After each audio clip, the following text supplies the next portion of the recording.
You're watching The Ready Writer, a show where I get to speak to writers of all different genres, mediums, and experiences.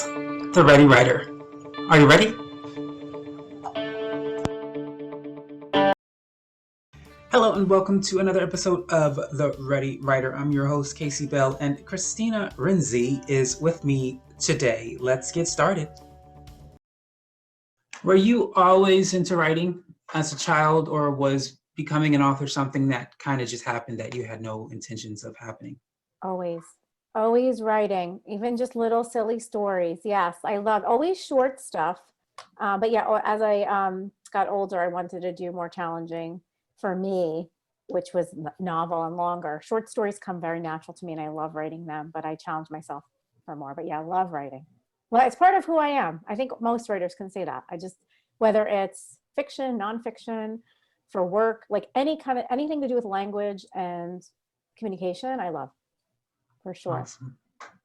How about you? How is Um, well, I was always a writer, but didn't know I was a writer, if that okay? makes Yeah, I sense. understand.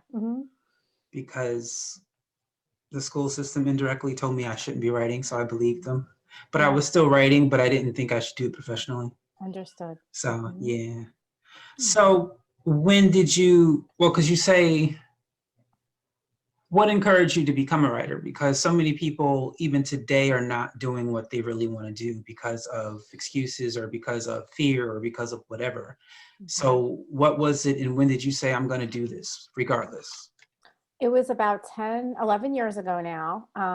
It was one of those things that I had put aside because life got in the way and I got very busy with life, like as we all do, working to make a living and do things. And I just felt like there was that creative part of me was gone and I needed to get it back. And I had forgotten, believe it or not, like you were saying, you didn't know you were a writer. I had forgotten how important it was to me. And it literally was just from reading a lot. I was consuming a lot of literature in audio and also reading. It was like I was obsessed with it.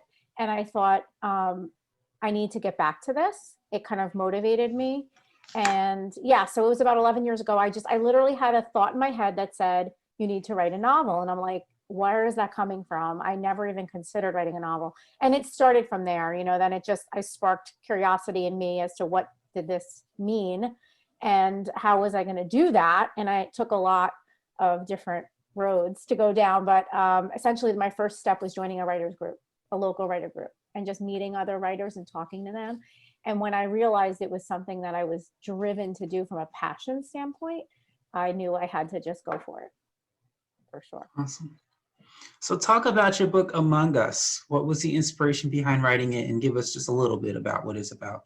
Sure. So Among Us was like you can't have a favorite book, but it was one of my favorites. Let's just say that because I have always been interested in the unknown and what's out there, in what the government is telling us that's true or not true, just truth and lies in general, misinformation, that kind of thing, as well as conspiracy theories. Like all of that stuff interests me. So among Us was my way of exploring that through fiction and exploring the unknown through fiction. So Among Us is about a professor slash blogger, so professor by day, blogger by night, who is very straight laced and conservative by day and does exactly what the world wants her to do in her day job.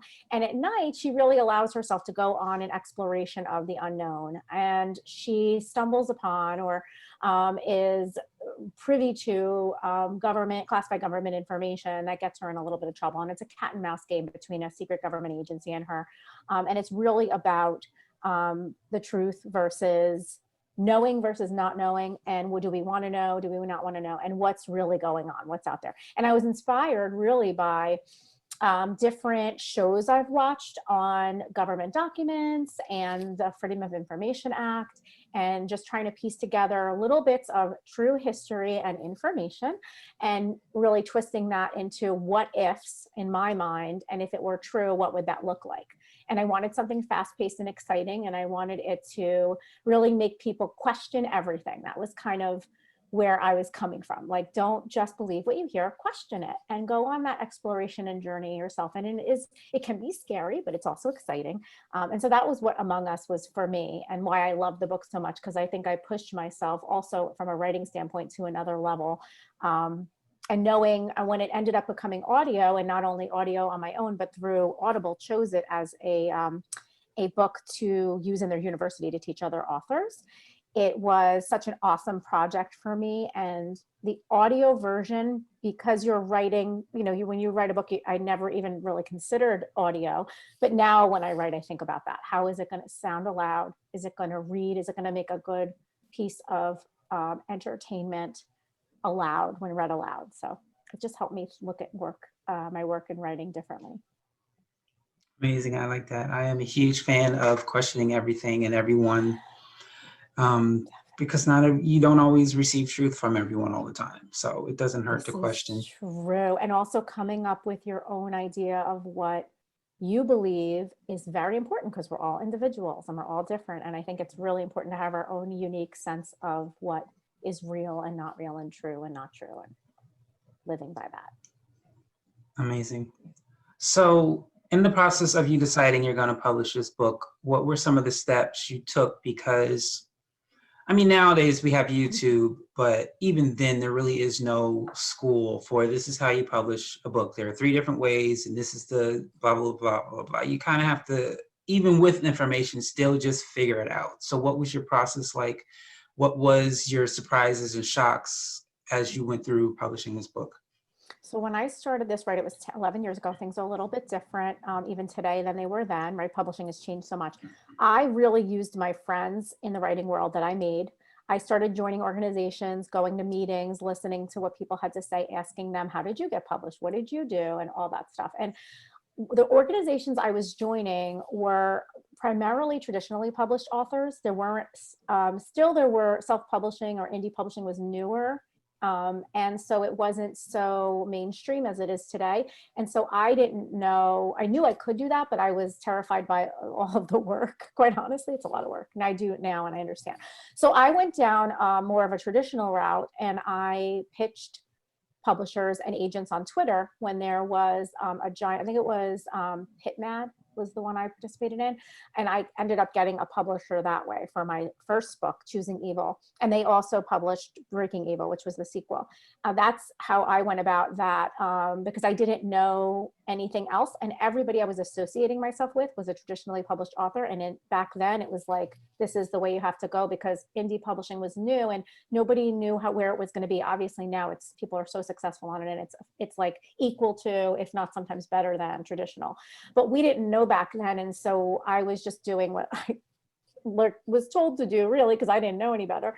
And then of course, over time, I learned the surprising fact for me, for being traditionally published, was that I had very little control. And I was willing to give up some of that control, but some things really irked me, like timing of when things would be published. Like the dates kept changing, and the cover art was not, I got to say okay, but I really didn't have much input, which seems like most people are like, well, you wrote a book, who might not think that's a big deal. But when it's your work of art, really, and then you have a cover to present, the cover is so important. So anyway, things like that. I wasn't disappointed. I was just frustrated, because I consider myself a leader, and I consider myself entrepreneurial minded. And I just felt like I had to give that up.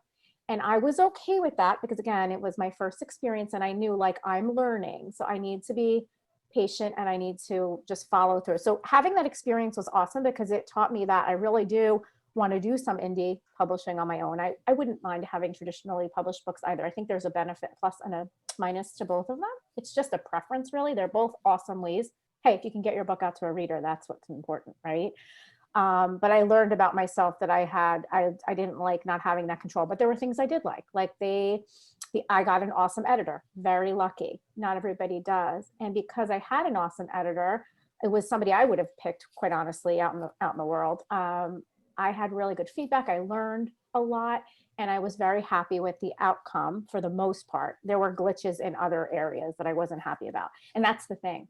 When it's your work of art and your creative stuff, even though the words and all of that are yours, the whole product is yours. So if a publisher is putting it out on the market and not in the way that represents you entirely, there is kind of a disconnect, and then you are represented by that, and that's your name out there. So I do love the indie process, because I feel like that book is me in and out.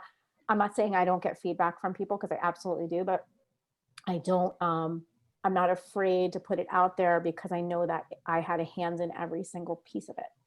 So there's just, it's really a preference. And by the way, I think now harder. I could be wrong. I haven't even tried, but quite honestly, I do think the longer that the publishing markets keep changing, it's very difficult to get a traditional publishing contract in addition to an agent, and they're out there and you can get them if that's what you want to do. It's just extremely competitive, and you just have to be patient and wait if that's what you really want. There's nothing wrong with that. Well, I just talked to an author, I think yesterday, who went the traditional route. Of course, it's harder because there's a lot more competition, but there's a lot more non-writers publishing books. So celebrities, politicians.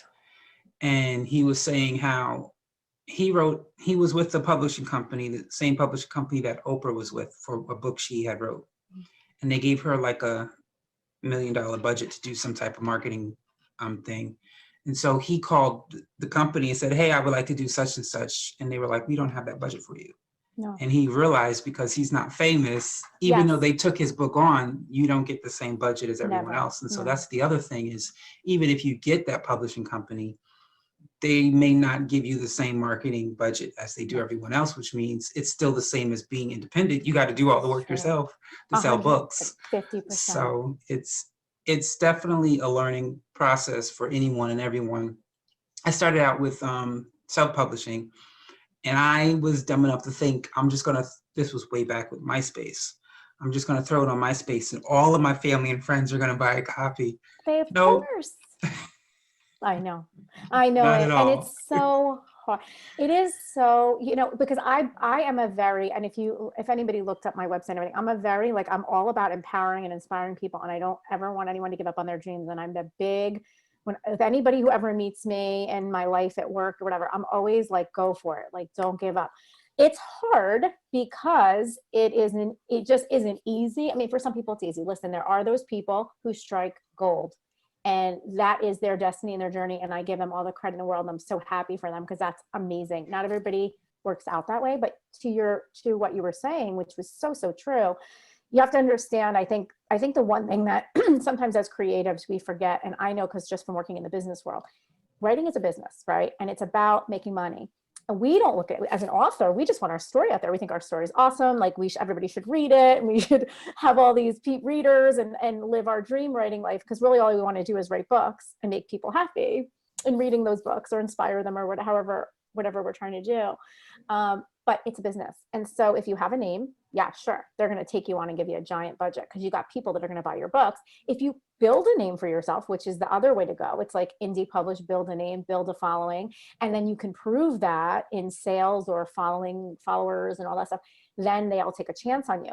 But I have also had friends who've gotten to like the top of the publishing world in traditional sense, and then have come back and done indie, because what happens is they're a top, and all of a sudden sales drop and you're only as good as your last book. It is literally like a race. So if you can maintain it, if you're lucky enough to have a following and maintain that, and traditionally you do sell, the traditional publishers will push you up, you know what I mean? And they will support you. But again, it's a business. One of the things that was so important, I thought enlightening for me, is I did go to a few random open houses in New York City. I'm not far from the city. And one of the things that they do, they have your favorite authors come up and they talk about their books. It's really for readers. But as a writer, what I found interesting was they talked about how they pick those authors, because I want to know, how do I get any? I mean, obviously you need an agent to get into most of Random House, but really there are people in there that they do scout blogs and scout YouTube and scout Amazon. I mean, they're looking for indie people that they can reach out to for sure. If they love a book that they've read, they're all readers, these editors, they're gonna reach out. So that's like an awesome, like, oh, I didn't know that. But the other thing is there's a schedule, at the beginning of the year, and they say, we need this many of this book, this many of that book, this many, and they have so many, and that's that. And of course, their top authors, their sellers get the top slots, and then everybody else fits in. So it's not to say we don't have a chance, because everybody does have a chance, but we have to understand it's a business. So my point is, it takes a long time sometimes, but that doesn't mean you shouldn't write. And sometimes it means you might indie publish for a while and then switch gears, or you might try the traditional route and say it's not for me, or I love it and I'm doing well with it. The one thing that I've learned that I really love about not just writing, but life, we have our own journey. It's our journey. Mine isn't going to look like yours. Yours isn't going to look like the next person. We're all individuals on a journey in this life and in writing. And it's not going to be the same. So I can compare my path with someone else's because they're more successful, or they did what I wanted to do, or maybe they haven't come up yet and I'm further along than them. But you really cannot, because we're on a different path. Your path is your path. My unique way of getting to the marketplace is my unique way. No, I'm sure there are multiple people who are doing it like me, but really mine is my own individual journey. So if you remember that when you go through this, you know that it's okay if somebody got an agent and you didn't, or somebody sold 100,000 books and you sold 5 books. It's okay. This is your journey, and you just keep going. You just keep going with it. If it's what your passion is, you do not let go of that, because you need to live your passion. That's what we're here for. That's what I believe. Yes, yes. I like the fact that in my journey, I found out that there are 3 ways to publish a book. And from the time you first start to the time you die, you can do all 3 at any time. You can change, you can use a pen name, and there's no limits, there's no wrong way. No. It's just, you got to figure out which one is best for you. And if you like all 3 of them, do all 3 of them. But yeah, it's definitely a learning process that I think you have to actually do it. Even if you hear people talk about it, to really know if it's for you, you have to just do it. Yeah, just try it and see where it takes you. And you might be surprised. And, there's no right or wrong to any of it. You just got to trust your gut, stick with what you're comfortable with. Like, I didn't know, like I said, I started out, I'm like, okay, I was lucky enough to get picked up by a publisher. I didn't really understand what that meant. And I signed all these contracts, and, at the end of the day, I had no control, and that's okay. I mean, I liked a lot of it. Like I said, a lot of it was easy for me. I was working a job already, and I'm like, okay, they're going to handle the cover. They're going to handle the editing. They're going to do all of this. But as I got on into it more, I realized that, me having some control is important to me. And even if I was to go back down that road, I think my perfect scenario would be having a little bit of everything, having a couple of books traditionally published, a couple indie, just trying different things, just getting a mix, kind of like, a portfolio mix. I don't know. I think about that, like diversify, whatever, your portfolio of funds. Like, I think of things like that, where it's just, I don't want just one thing. I want a lot of different things, and I want to experience them all, and some will work and some won't. And also, not all my books are on audio. I don't know if they're all meant for audio. I don't know. And I know the ones that are, and I'll work on those. And going forward, I think, is this a book I really want on audio? And I want to make sure it's going to sound, by the way, all my books and all of our books should always sound good read aloud. That's like an editing thing. But really, really performance-wise, when you have a good audio book, the actor, that voiceover actor, is able to perform. The writing is so important. So they're just really cool things you learn along the way. But you don't have, starting out at the gate when you're a new writer, this is not, you don't have to worry about all this stuff. Like, just get the words down. Just start one thing at a time, 1 page a day, a day. If you want to do an hour of writing a day, or whatever your schedule is. I only do Monday through Friday. I like my weekends to be nothing. Like, I just need downtime. So Monday through Friday I do stuff, but then on Saturday and Sunday I don't, unless I'm like pressured to, or feel like I want to. But you got to do your own thing, your way, take advice from other people, listen, and then go, that works for me, that doesn't. And you pick and choose and create your own perfect situation. Awesome. So speaking of writing Monday through Friday, are you working on another book or project at the moment? I'm always working on something. I think I have 2 right now. I need to get organized now. As a writer, I have like writing ADD, where like I really get pulled in different directions all the time. And I'm constantly like, but no, right now I have a fiction and a nonfiction. The nonfiction is what I want to finish, most importantly, sooner than later, because I think it's really important with everything that's been going on in the world in the last couple of years. I feel like I need to get that out. I want to help people. It's a book on happiness. And I've done some studies. I have my coaching certification, and I've done certifications in happiness studies and well-being, and I have my background in psychology, and I do coaching and all this different stuff. So I figured, let's take all of that, let's get some research, do some research, some personal stories, some tidbits, and I really wanted like a handy little guide. And my goal is to give it to my email subscribers free. And then once they get it and they have a chance to read it, then I'll put it out in the marketplace. But I really that's important to me on like a personal level. I feel like I want to do something. I don't know what I can do, but I can write. So why not write something inspiring and helpful? That's important to me. Thank you for that. And the last question I have for you today, somewhat off the topic and a fun question. If you could, and this is pretend, so they don't have to be alive, if you could co-author a book with any author, like I said, whether they be dead or alive, who would it be and why? Oh my goodness. I would have to say, and she's alive, and I met her, and she's amazing, Jodi Picoult. I love her. I love her, love her, love her. I would co-author a book with her because one, I feel like I could learn so much from her. She's such an amazing writer, and she writes about topics that are controversial, but she tackles them in such a eloquent, educational way that I feel like whenever you read a book by Jodi Picoult, whatever the moral or ethical dilemma that she presents, it is done so well that you walk away with a sense of understanding of both sides, maybe even more than two sides to a story, and you have empathy and compassion, and you are a better human. And that is so important to me, to not just read for pleasure and entertainment, but to advance who I am and to understand people better and have empathy. Empathy is like so important to me. And so I would love that because I feel like that would be a growth experience for me. I don't know that any of my readers would help her out because she's so much bigger than I am as an author. But I certainly think that maybe some of my readers would find her and follow her too. I love her, and I love her as a person. I think what I know about her, and just from her author persona, but also meeting her in person, she's a good person, she's a good human, and that's important to me. So yeah, I think it would be Jodi Picoult, just because I think it would be an amazing, life-changing experience for me as a person.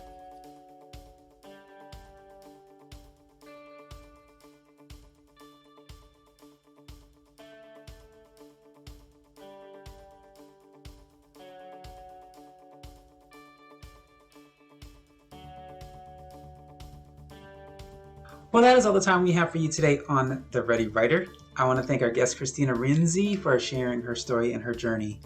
Thank you so much to the audience as well for watching. Have a great day.